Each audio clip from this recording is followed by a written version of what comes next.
Pessoal, meu nome é Alaia, você está assistindo o canal Viveca e hoje eu vou começar um quadro diferente aqui, vai ser um teste que eu vou fazer com vocês, que eu vou tentar fazer alguns vídeos de react, que vocês me mandam muitos vídeos que eu gostaria de comentar, mas eu ainda estou estudando como isso funciona.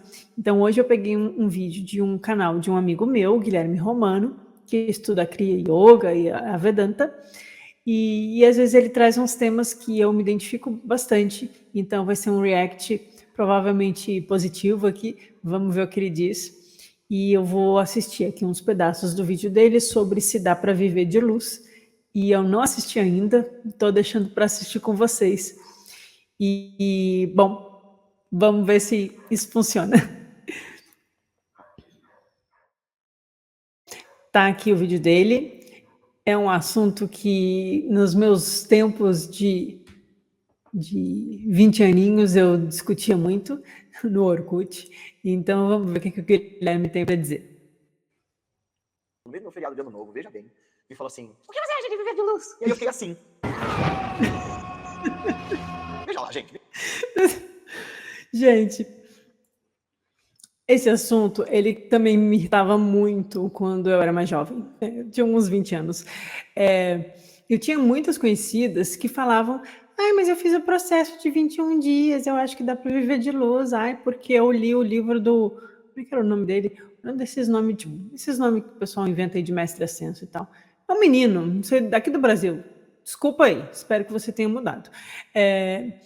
Porque é claro que dá para viver de luz, porque tem aquela mulher americana que diz que vivia de luz. E assim, eu nem sabia que isso se chamava brevetarianismo, né? Como é que é? Brevetarian. Eu vivo de sopro, né?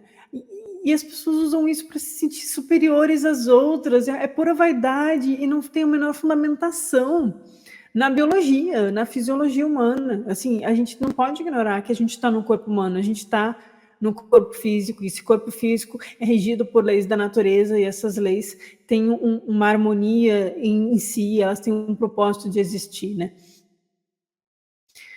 Mas vamos ver o que o Guilherme tem para dizer. Uma resistência física fora do normal. É sabido que, quando a gente entra em Samadhi, que por definição é um estado alterado de consciência, e sendo a consciência integrada com o nosso corpo, isso decorre, se eu altero a minha consciência, eu altero também meu metabolismo, eu altero também minha fisiologia, eu vou produzir um estado, como que de animação suspensa, um estado, como diria, uma espécie de hibernação da fisiologia, enquanto a mente está super lúcida. Então é normal que yogis em Samadhi fiquem dias, às vezes meses, sem comer nada. Tem um caso famoso do menino Buda, esse garoto aqui que teve documentário sobre ele no Discovery Channel. Aliás, foi por causa disso que eu nem sei o que ele vai dizer, mas eu vi que isso aí foi depois, usaram esse menino para ganhar dinheiro em cima de turista e tal, teve uma jogada aí. Tendo a ser cética, sim, em relação a essas coisas. Mas vou comentar aí um pouco mais algumas coisas daqui a pouco. Yogis conseguem realizações com o corpo que pessoas normais não conseguem. Mas aí, é mais ou menos quando a gente diz que um superatleta, por exemplo, consegue correr numa maratona, sei lá, dezenas de quilômetros, e você, sentado aí no teu sofá comendo cheetos, não consegue correr 500 metros. É uma questão de treino, de preparo, certo? Sim.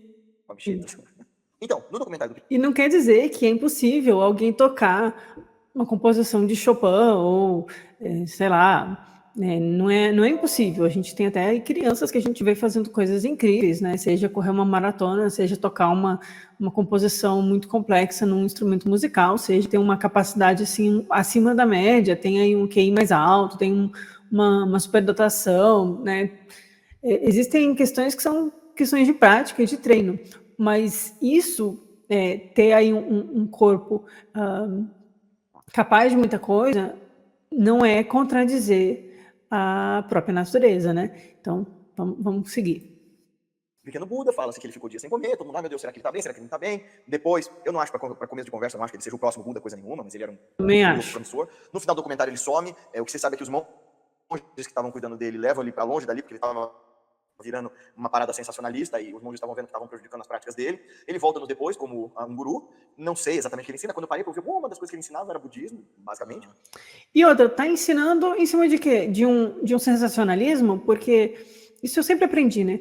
Existem CIDs, né? CIDs são capacidades super desenvolvidas, capacidades físicas e extrafísicas muito desenvolvidas, né? Então, algumas pessoas têm sim, concordo com o Guilherme, né, que a capacidade de se precisar de menos alimento, ou igual eu estudava lá na acupuntura, na medicina tradicional chinesa, aproveitar completamente o Qi dos alimentos, né? O Qi que vem dos alimentos, o Qi que vem do ar, você ter um metabolismo muito bom, muito preparado para absorver, né? Então a gente vê histórias de grandes seres, como, por exemplo, o Saint-Germain histórico, não esse maluco aí da Summit Lighthouse, mas o Saint-Germain histórico diz que ele só comia nos seus próprios aposentos, que ele não partilhava, né, a comida dos reis que ele ia visitar, né? A gente vê nas cartas dos Mahatmas, né, que os mestres eles têm uma longevidade maior, né? Pode chegar aí a viver 200 anos e aparentar ter menos tempo, porque o corpo está com as energias circulando, os meridianos estão funcionando, está tudo em pleno funcionamento, né? Tem uma saúde, uma harmonia interior muito grande, né?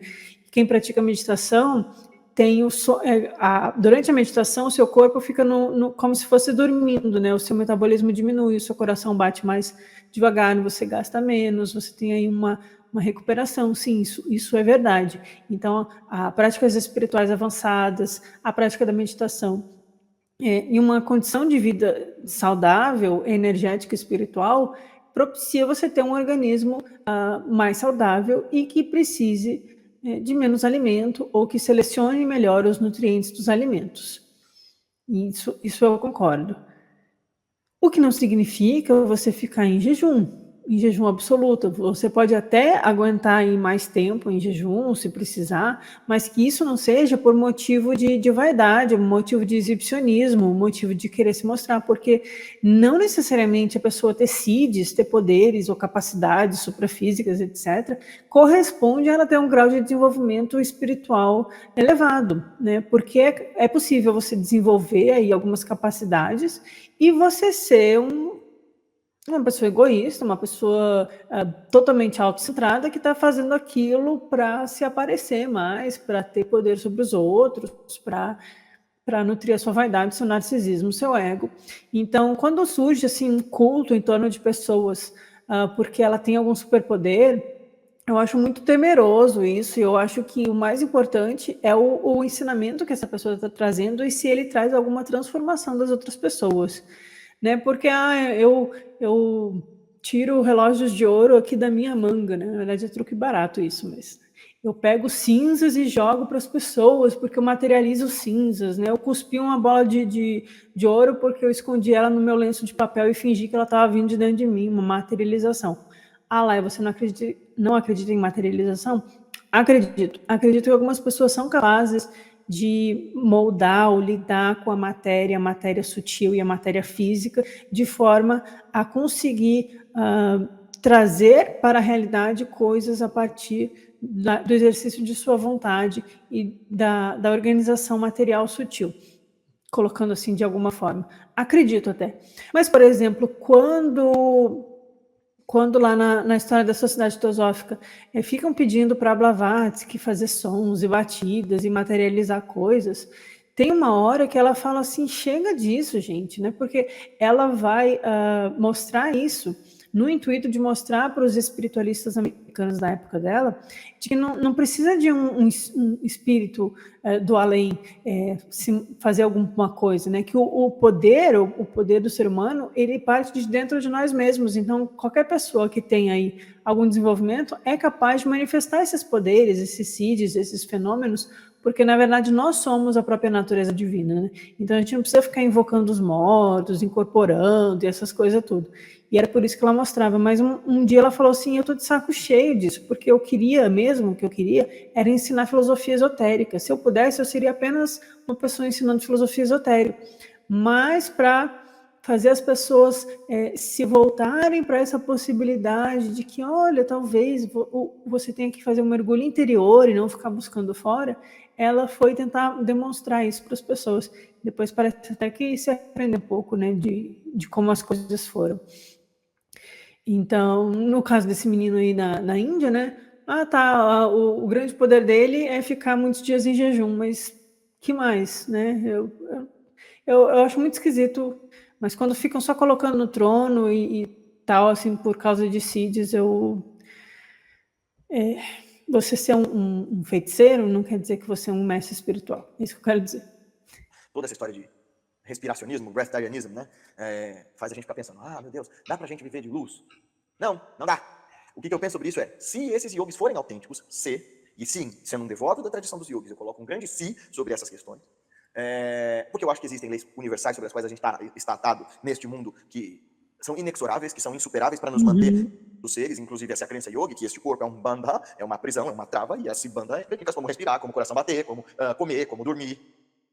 E um yogi, quando não faz isso, ele está quebrando essas leis cósmicas para provar. Tem um comentário os imperativos aqui.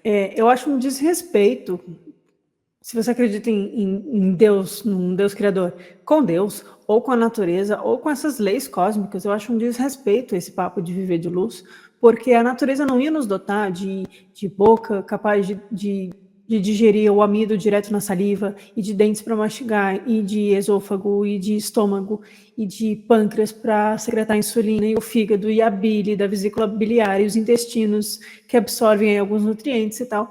Não ia ter todo esse trabalhão para a gente falar, mas eu vou viver de luz porque eu sou especial. Tipo, você não consegue nem ser vegetariano direito e agora vai inventar de viver de luz, né? A pessoa que semana passada estava lá no churrasco, agora lê um livro e vai fazer um processo de purificação porque ele descobriu o caminho de viver de luz. Tipo, tenha essa da paciência. O basta para morrer de frio, porque os yogis nunca foram para esses lugares onde as pessoas nas cidades morrem de frio e eles estão ali cuidando do rolê dele, dentro das montanhas, dentro dos mosteiros, e você pode... Porque, talvez a gente discorde, porque eles são pratyeka's, eles são praticantes solitários, eles estão só interessados em autoliberação, se livrar do samsara, eles têm uma rejeição ao sofrimento desse mundo, estão aí buscando um grau de samadhi, ok? Mas eles não desenvolveram a compaixão, a bodhicitta fundamental, não estão interessados em ajudar a humanidade. E se viver de luz fosse assim, então, vou fazer aí o processo que eu li no livro em autoajuda, que falta de compaixão com os índios em Yanomami morrendo de fome, com as pessoas morrendo de fome nas guerras, no Brasil, na África, né? Se fosse algo assim tão... vou tomar um suco os 21 dias, aí fazer respirações e abrir a boca para o sol... Sabe, eu fico indignada porque é tanta gente sofrendo com fome e esse papo só estimula a vaidade das pessoas e o que há de mais mesquinho e egoísta nesses meios de espiritualidade, né? Que é chamar a atenção para si mesmo, né? Porque, querendo ou não, as pessoas vão mostrar, né? E aí me lembra aquele filme que estava na Netflix que eu nem vi, porque me falaram que era meio pesado, sei lá. Da menina lá na Irlanda, o pessoal morrendo de fome e ela afirmava que não comia nada e no final ela morreu.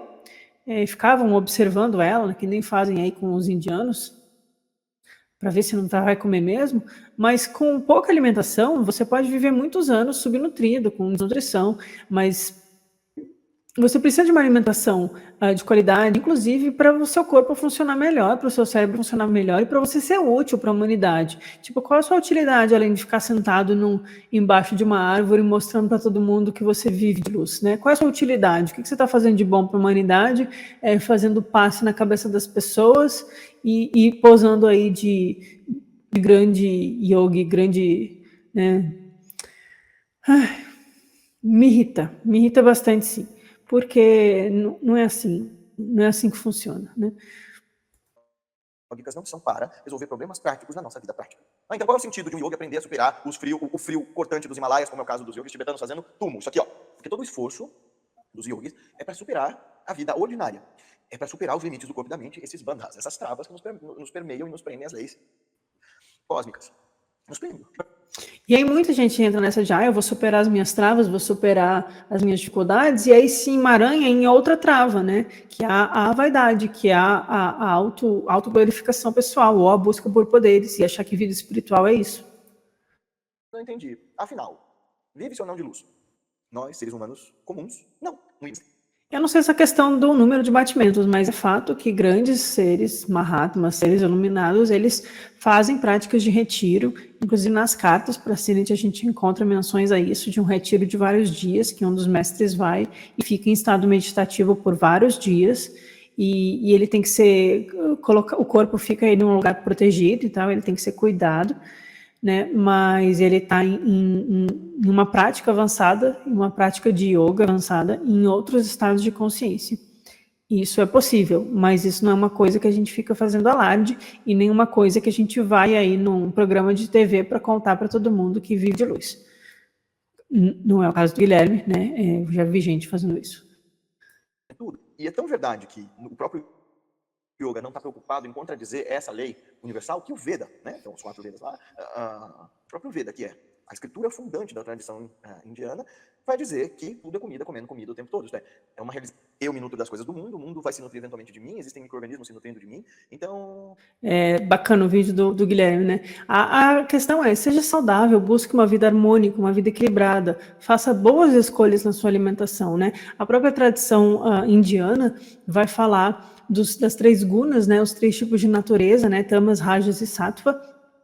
E quem está numa busca espiritual tende a buscar alimentos mais sáttvicos, menos tamásicos, né? Tamas é tudo aquilo que é mais pesado, que traz você mais para a materialidade, embota mais o seu corpo, bloqueia mais a sua mente, deixa você mais pesadão, né? Então, nisso entra aí o álcool, as carnes, até mesmo alimentos muito estimulantes como o alho, é considerado assim muito... puxa muito para baixo, né? Dificulta esse processo de sutilização espiritual, né? Sattva, né? Tanto no budismo que eles são chamados bodhisattvas, né? Bodhi da luz do coração, da luz da iluminação, né? Bodhi, e da harmonia do sattva, né? Então, aquele que está nesse caminho espiritual, ele pode buscar aí uma vida mais frugal, uma vida mais saudável, né? Mas isso não quer dizer que você não precisa alimentar o seu corpo. Tem que sempre rever as motivações. E se a gente está procurando, né, causar menos impacto no mundo, né, porque eu concordo aí que o Guilherme falou, tudo se alimenta de tudo, né? A gente está vivo, a gente tem que se manter vivo se alimentando. A gente tem o corpo feito assim para isso, né? Talvez em próximos ciclos de outras humanidades isso mude, mas por enquanto a gente tem um corpo que precisa ser alimentado. Então a gente pode fazer o quê? Praticar a meditação, praticar a virtude, tentar ser uma pessoa melhor, tentar ser uma pessoa mais harmônica, cuidar das nossas emoções, cuidar dos nossos pensamentos, nossos estados mentais, ver o que a gente se alimenta na internet, no Instagram, TikTok, eu nem recomendo que você tenha, né? O que você vai assistir na Netflix, né? O que você está se alimentando, que livro você está lendo? E aí, quando você pensa no alimento, tem várias formas de você se alimentar para aproveitar melhor a energia desses alimentos, mas enquanto você não é um grande praticante, um yogi avançado, você não vai simplesmente pegar e fazer um processo aí de passar fome, tá? E achar que com isso você vai estar se tornando uma pessoa mais espiritualizada, uma pessoa mais sutil, uma pessoa melhor. E aí depois cai em outro extremo, né? Porque aí você entra em problemas de anorexia, assim, de transtornos alimentares, às vezes fica com um nível de controle com a comida muito, ortorexia também, né? E aí fica muito nessa de eu não preciso me alimentar, eu vivo de luz, eu sou especial e tal, porque o mundo e tal. E aí depois você vê que você está muito mal, e aí você começa a fazer o oposto, né? Aí volta a comer carne, volta a comer tudo que é mais pesado, vai para o mundo e aí dá alguma desculpa, tipo, o meu instrutor... Tem muito papo de doido nesses meios, né? Assim, tem uma entidade do astral que te falou que você tem que ser mais pé no chão, então você tem que voltar a comer carne, né? Assim, você estava no extremo de vivo de luz, que na verdade você está subnutrida, com várias deficiências vitamínicas, sofrendo com transtornos alimentares e tal. Várias pessoas que eu conheço já vi passando por isso, e aí depois, agora eu vou comer carne porque eu tenho que me materializar mais no corpo, porque minha entidade falou. Então, assim, nossa, falta muito, muito discernimento e muita falta de noção de uma prática espiritual consistente, dia após dia, meditação, virtude, estudo, reflexão, bons pensamentos. E aí escolhe a sua alimentação. A gente está lá vendo as crianças Yanomami morrendo de fome, né? A Amazônia sendo destruída pelos garimpeiros. E qual é a outra grande causa, né, de destruição da Amazônia? A criação de pasto para gado, que alimenta a indústria da carne, que é a que mais danifica o planeta. Vem toda a questão do aquecimento global, né, o sofrimento que a gente inflige a esses animais, um sofrimento desnecessário. Então, assim, se você está buscando uma vida mais sátrica, mais sutil, mais harmoniosa, mais condizente com o ideal de espiritualidade e compaixão, começa sendo vegetariano, pelo menos. Aí você pode ser vegano. E aí dentro da sua prática, com consciência nutricional, você vai vivendo assim uma vida mais frugal, aproveitando melhor o tio dos alimentos. Mas não adianta você ficar aí achando que vai viver de luz, querendo produzir fenômenos, dormindo mal, consumindo conteúdos questionáveis, né? E alimentando isso por uma questão egóica, né? Então, muito cuidado com esse povo que vai por aí fazer esses processos aí de não sei quantos dias, né? Para dizer que vive de luz e tal, porque a não ser que você seja aí um Bodhisattva, um Mahatma, um Nirmanakaya, para quê?